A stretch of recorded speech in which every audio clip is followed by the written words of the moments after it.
అయ్యా ఏంద్రా నీదా? ఇప్పుడు రతన్ టాటా గారు చనిపోయిన బాధలో ఉంటే నీదొక బాధ అయిపోతున్నది. చూసేదానికి చిన్న వయసులాగే ఉంది. ఆడుకునేదేంది? చక్కగా చదువుకోవచ్చు కదా. నాకు అమ్మ నాన్న లేదండి, చదివిస్తే చదువుకుంటానండి. నిన్ను నేను చదివేయాలా? నిన్ను చదివిస్తే నాకేం వస్తుంది? అబ్బా, వీటితో మాట్లాడుతుంటే వచ్చిన పని మర్చిపోయినా. రతన్ టాటా గారి ఆత్మకి శాంతి చేకూరాలని పోయి దేవుని మొక్కల. నువ్వు మొక్కినా మొక్కకపోయినా ఆయన ఆత్మకు తప్పకుండా శాంతి చేకూరుతుంది. ఎట్టా? ఎందుకంటే ఆయన నీలాగా ఎదుటివారి బాధను చూసి మనకెందుకు అనుకోలేదు. వాళ్ళ బాధను కూడా ఆయన బాధ్యతగా తీసుకున్నాడు కాబట్టి. మనం మన ఆదాయంలో 1% దానం చేయడానికి కూడా ఆలోచిస్తాం.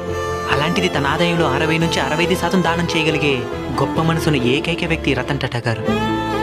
విలువలతో కూడిన వ్యాపారానికి నిలువెత్తు నిదర్శనం.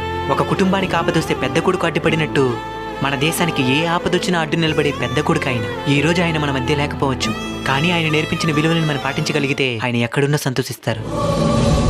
దేశానికి ఎంతో సేవ చేసిన రతన్ టాటా గారికి భారతరత్న ఇవ్వాలని ఆశిస్తున్నాం. దీని మీద మీ అభిప్రాయం? అయ్యా